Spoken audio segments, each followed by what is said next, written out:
Bismillahirrahmanirrahim. Jadi kalau ucapan bismillah itu, ya, bismillah itu ucapannya banyak kasroh takhfif. Apanya? Banyak kasroh takhfif. Ba titik kasroh takhfif. Ini kan ba, ada titik, kasroh baris bawah, takhfif ringan. Ya, jadi ucapannya itu begini. Bismillah. Coba. Bismillah. Jangan bis. Kalau bis sudah kedengaran. Bismillah. Ba-nya sedikit aja ba-nya, ya. Bismillah. Coba. Bismillah. Masih kedengaran bisnya. Bismillah. Bismillah. Nah, ya. Bismillah. Dengan bismillah ini bi ismi Allah. Dengan nama Allah, maka terciptalah 7 lapis langit dan bumi di hari Jumat. Subhanallah. Ya. Jadi ucapannya coba ulang. Bismillah. Kalau bisa begini. Bismillah. Jadi ba-nya tipis banget, sampai-sampai yang ngedenger hanya kita sendiri. Ya. Nah, baru nanti diurai. Bismillahirrahmanirrahim. Nah, penggunaan semua kata-kata ini secara urai, penggunaan kata-kata ini secara urai, ya kan, itu dikatakan iqra. Ya kan, secara urai dikatakan iqra. Nah, iqra itu adalah urai, jadi dijabarkan satu persatu. Dari segi apa? Dari segi misalnya yang pertama adalah huruf hijaiyah. Ini ya. Huruf hijaiyah nulisnya gimana dia? H besar apa H kecil? H besar. H hijaiyah. Ya. Nah, huruf hijaiyah. Ada berapa huruf hijaiyah? 30. Berapa? 28. Jadi 28 huruf terdiri dari huruf-huruf Komariah. Nah, ini dihapus dulu ya. Huruf syamsiah dulu ya. Syamsiah dan Komariah. Ini udah dipelajari kan ini? Udah ya?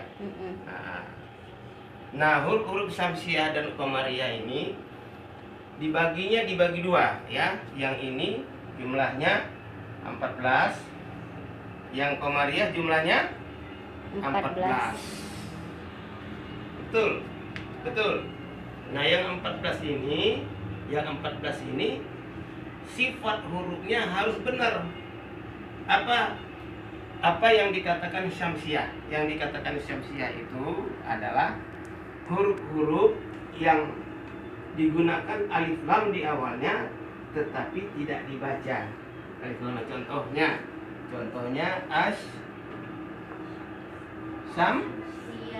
asyamsu.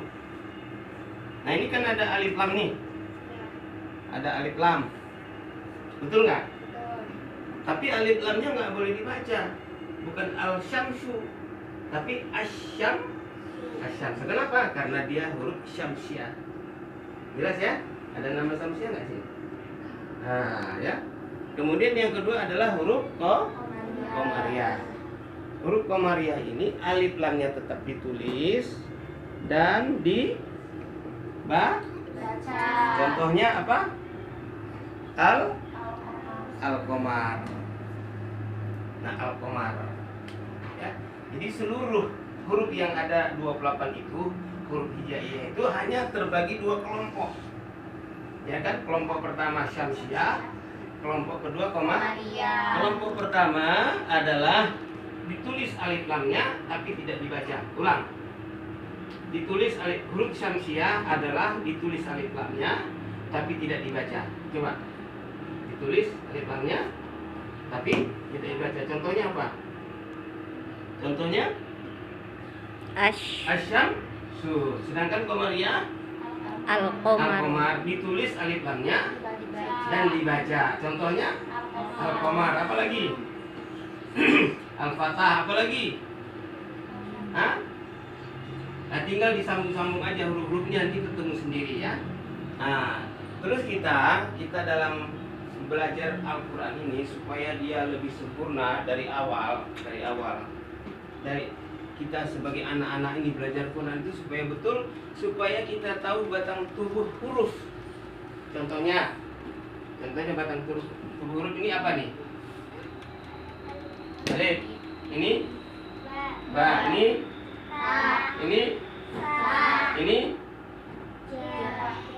ya kan? Nah ini jim. Nah, ini ini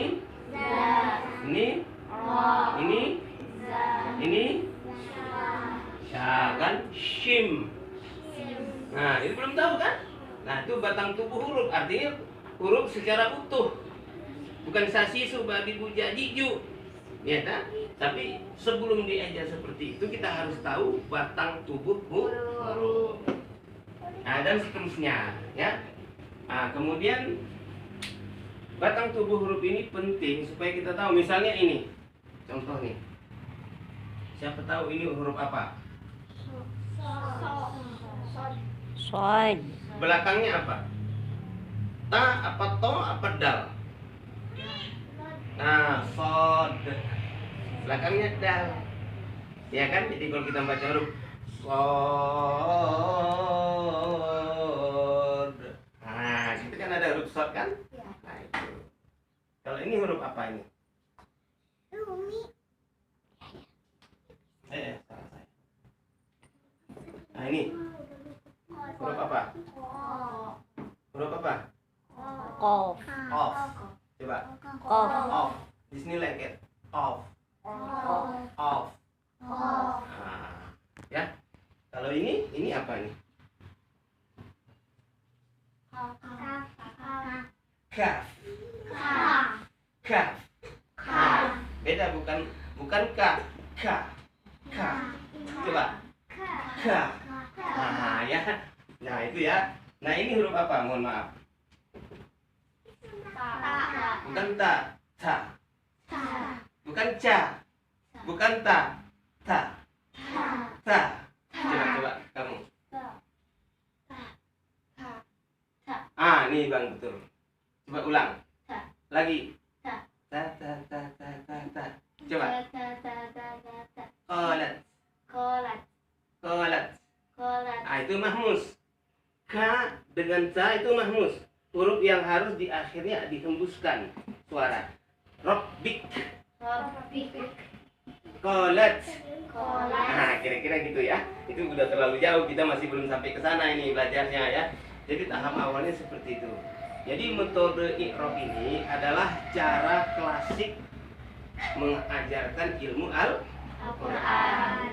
Jadi diurai. Nanti akan nyambung sedalam-dalamnya ilmu Al-Quran. Contohnya, kita nanti akan belajar misalnya makhraj tajwid. Makhraj tajwid itu tempat keluar huruf, dan tajwid sikap-sikap, sifat-sifat huruf hijai ya yang dijadikan satu menjadi bacaan yang baik. Jadi Quranan menjadi bacaan yang baik. Itulah Al-Quran. Kemudian setelah kita nanti belajar huruf hijaiyah dalam arti makhraj tajwidnya sudah betul, maka nanti hukum-hukum di dalam bacaan yaitu menjadi nahwu dan shorof.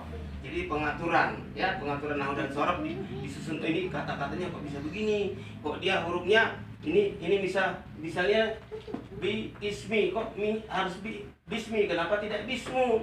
Nah, itu nanti semua ada, ya kan? Karena ada di sini huruf jar. Huruf jar itu apa sih? Nanti diurai semua. Jadi lama-lama kita jadi tahu lengkap. Salah satu huruf Al-Quran itu bermakna berapa? Artinya apa? Nanti ini misalnya umurnya udah 25 tahun, udah jadi dokter, jadi profesor Quran. Sekarang sih belum apa-apa. Amin, ya kan? Nah, nanti terus itu kalau kita sudah belajar seperti itu, kita akan mengalami perubahan, peningkatan, pendalaman. Contohnya apa? Nanti kita akan belajar ilmu lughah. Dalam ilmu balaghah, masukkan ilmu mantik, ilmu bayan, ilmu badi, ilmu ma'ani, asbabun nuzul, langsung lagi tambahan ilmu-ilmu yang melengkapi. Contohnya usul fikih, contohnya mustalah hadis, contohnya sirah nabawiyah, sejarah para nabi. Nah itu kalau nanti sudah kita komplit, kita uraikan seperti itulah yang dikatakan metode i'rab. Jadi metode i'rab ini metode urai, sehingga semua cabang ilmu yang mendukung terhadap kepahaman Al-Quran kita pelajari sampai supaya belajar Al-Quran ini sangat tipis kemungkinan kesalahannya. Kenapa? Semua cabang ilmu itu saling memperbaiki satu sama lain. Misalnya panjangnya begini, artinya kok begini. Nah itu, Ustadz dulu juara MTQ, juara baca Quran masih seperti ini. Umur berapa kamu? Sekarang umur berapa? Nah, 10 udah 3 kali juara baca Quran. Cuman sekali waktu juara 2. Wah, Ustadz nggak terima, bilang sama dewan juri, Pak Ustadz kok saya bisa jadi nomor 2? Biasanya kan saya nomor 1. Loh kok kamu protes? Bukan protes, mau tahu kesalahan saya di mana. Dicari semua jurinya, ada 5, diperiksa satu persatu. Ternyata salahnya cuma 1, yaitu mad wajib muttasil dibaca mad jaiz munfasil. Beda cuma 1 harkat. 1 harkat aja salahnya udah kalah jadi nomor 2. Coba kalau salahnya beberapa harkat, banyak salahnya, itu artinya pun bisa berbeda menjadi jauh. Nah kita begitulah kira-kira ya. Jadi selamat buat semuanya, sudah kita belajar begini. Teruskan pelajaran ini. Istiqomah, bukan istiqoroh. Istiqomah itu artinya tiap hari kita siapkan waktu kita. Bukan hanya sekedar mempelajari huruf-huruf, tapi juga ngapain. Nanti Ustazah Siti Fajri Baroroh akan mengajarkan bagaimana cara menghafal Al-Quran dengan segera supaya kita bisa tahu ya. Jadi dari Iqra-nya, Iqra 1, Iqra 2 nanti akan dapat mempelajari itu semua ya. Jadi demikian saja Ustaz ini dulu. Mudah-mudahan belajar kita ini bisa diteruskan setiap hari ya, kecuali di hari-hari. Jadi kalau khair, mari kita tutup dengan doa kifarat majelis. Subhanakallahumma rabbana bihamdika asyhadu an la ilaha illa anta astaghfiruka wa atubu ilaik. Wassalamualaikum warahmatullahi wabarakatuh. Waalaikumsalam warahmatullahi wabarakatuh.